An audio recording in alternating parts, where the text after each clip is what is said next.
paz do Senhor a todos, eu sou Josué Rodrigues e é um prazer estar mais uma vez aqui com vocês. Hoje iremos trabalhar a lição de número 8, que tem como tema Israel no plano da redenção. O objetivo geral é compreender a sorte de Israel no plano da salvação. Hoje iremos estudar a salvação de Israel e é interessante observarmos que é um olhar diferenciado do ponto de vista da salvação em relação à nação de Israel. O tópico 1, a eleição de Israel dentro do plano da redenção. O subtópico 1 fala o anseio de Paulo e a incredulidade de Israel. Esse subtópico é dividido em duas análises. A primeira fala do amor de Paulo para com os judeus. Um amor sincero que causa profunda tristeza no apóstolo Paulo. Se nós formos observar a biografia de Paulo, vamos ver o quanto ele sofreu e quanto os judeus o maltrataram. Em 2 Coríntios 11:32, teve de descer em um cesto para fugir de uma prisão arbitrária. Em Atos 13:50, foi expulso de Antioquia pelos poderosos da cidade.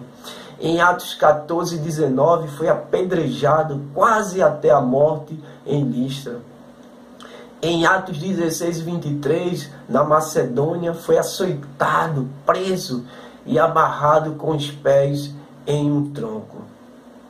Atos 17:13, foi perseguido pelos judeus de Tessalônica porque pregou em Bereia.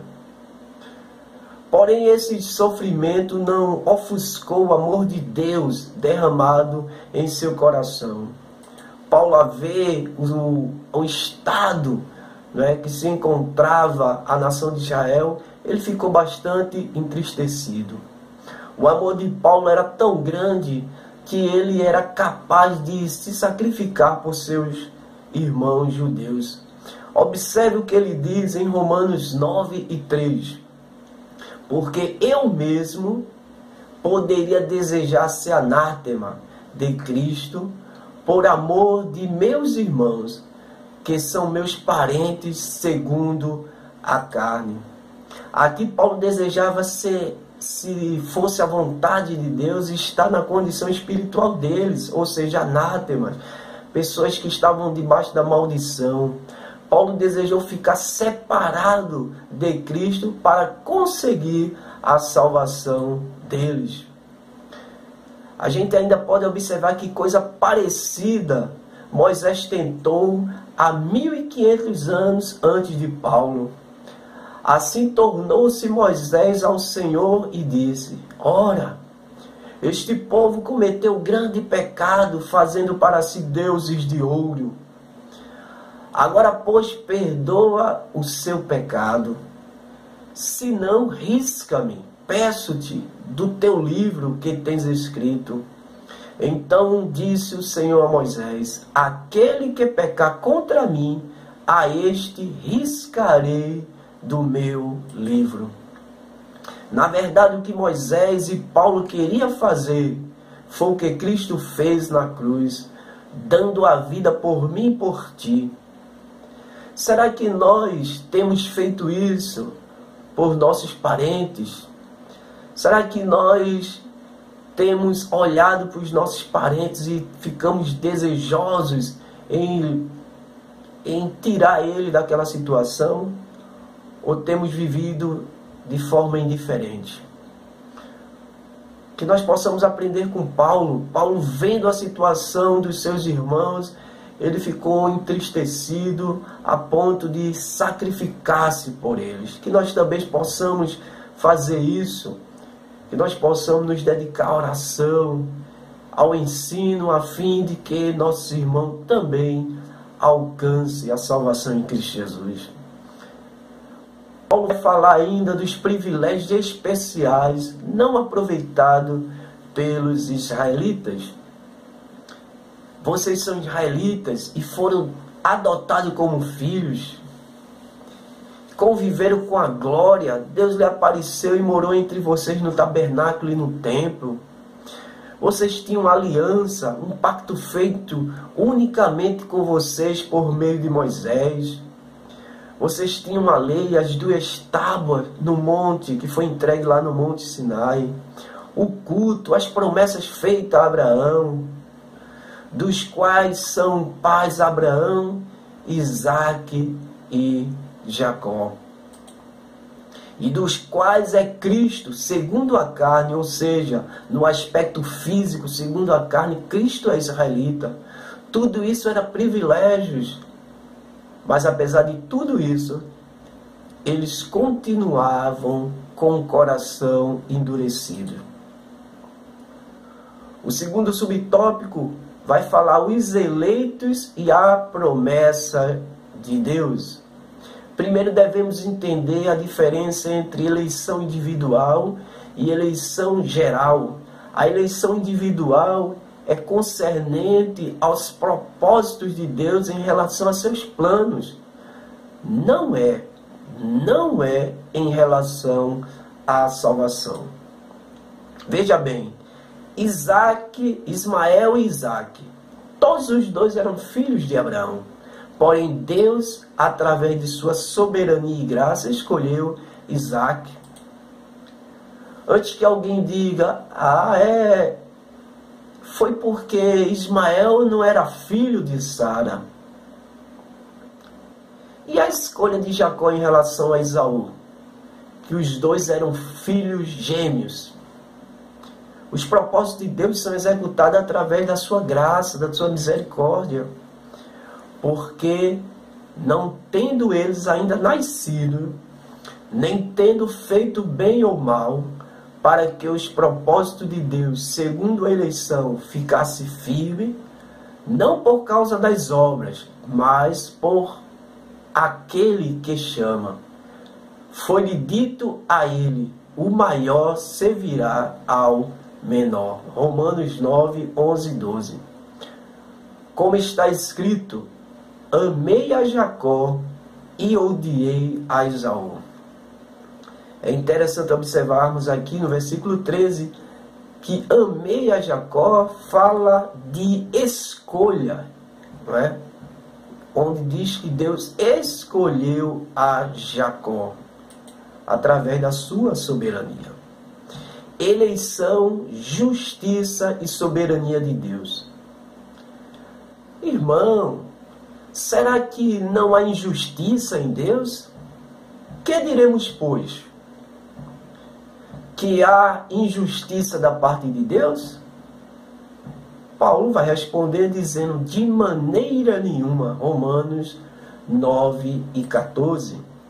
Deus decide de quem quer ter misericórdia, pois diz a Moisés, compadecer-me-ei de quem me compadecer, e terei misericórdia de quem eu tiver misericórdia. Assim, pois, isto não depende do que quer, nem do que corre, mas de Deus que se compadece. Romanos 9, 15 e 16. Em relação a Faraó, dizer que foi Deus quem quis que Faraó tivesse um coração endurecido não é verdade. Mas Faraó disse, quem é o Senhor, cuja voz eu ouvirei, para deixar ir Israel? Não conheço o Senhor, nem tampouco deixarei ir Israel. Êxodo 5:2. Então, na verdade, Faraó já tinha um coração endurecido. Vendo a dureza do homem, Deus demonstrou seu grande poder e soberania, fazendo que ele servisse o seu propósito. Da mesma forma, Israel, que endureceu o coração a Jesus Cristo. Vendo isso, o homem pressupõe que Deus é injusto e que o obriga a ser o que ele não quer ser. Outros acham-se no direito de criticar a Deus. Mas, ó homem, quem és tu que a Deus replicas, porventura a coisa formada dirá ao que a formou: por que me fizeste assim? Ou não tem o oleiro poder sobre o barro, para da mesma massa fazer um vaso para honra e outro para desonra? Romanos 9, 20 e 21. Ezequiel 33:11 diz: disse-lhe: vivo eu, diz o Senhor Deus, que não tenho prazer na morte do ímpio, mas em que o ímpio se converta do seu caminho e viva. Seria um paradoxo, algo contrário, Deus escolher apenas alguns, uma vez que ele não tem prazer na morte do ímpio. Por isso que João 13,16 diz: porque Deus amou o mundo de tal maneira que deu o seu Filho unigênito, para que todo aquele, ou seja, todo aquele que nele crê não pereça, mas tenha a vida eterna. Então é uma questão de livre-arbítrio, livre escolha. É a questão de você escolher crer em Cristo Jesus. O segundo tópico, o tropeço de Israel dentro do plano da redenção. Que diremos, pois? Que os gentios que não buscavam a justiça alcançaram a justiça? Sim, mas a justiça que é pela fé. Romanos 9:30. Os judeus não entenderam, e aí Paulo vai esboçar os motivos pelos quais eles tropeçaram. Primeiro, tropeçaram em Cristo. Eles não creram em Cristo, o Messias. Até hoje os judeus não aceitam a Jesus como o Messias. Eles esperavam alguém de poder político, com expressividade e com poderio que o livrasse do domínio romano.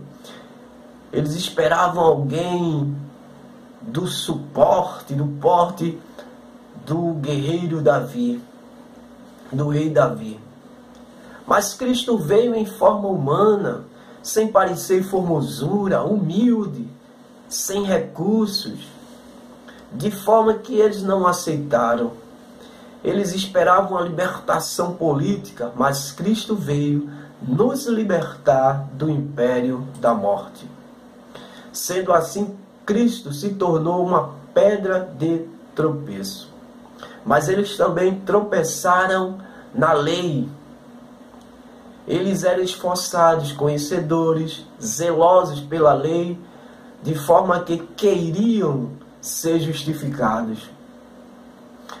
Por obras da lei, não entenderam o que estava escrito em Romanos 10:4, porque o fim da lei é Cristo, para a justiça de todo aquele que crê. Tropeçaram também na palavra.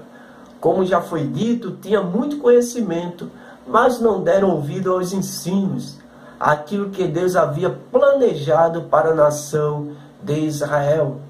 Logo tropeçaram em Cristo, não aceitando como Messias. Tropeçaram na lei, buscando a justificação por obras e não pela fé.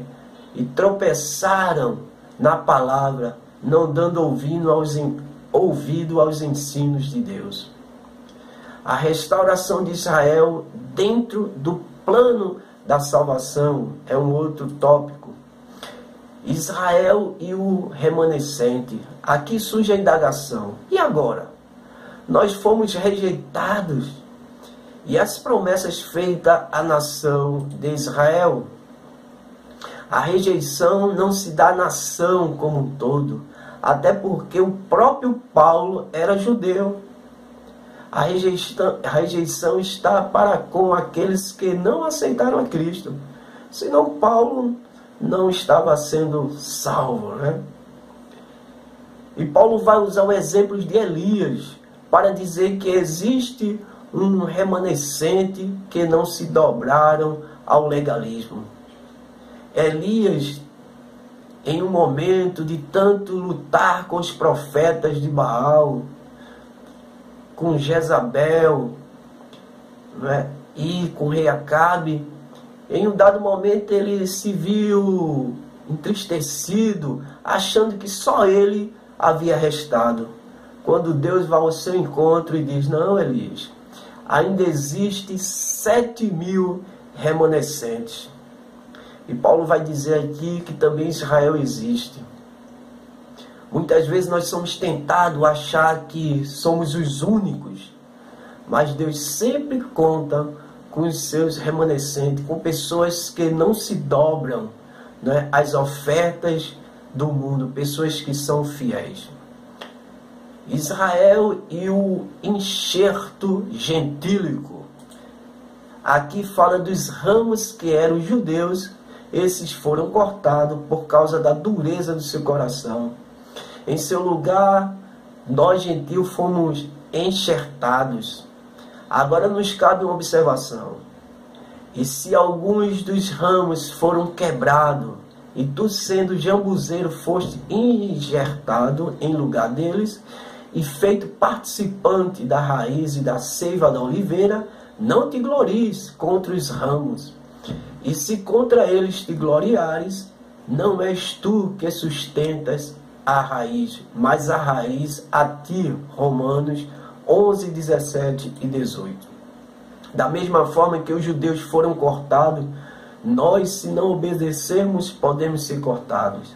Se Deus não poupou os ramos naturais, imagine os enxertados. Israel e a restauração futura.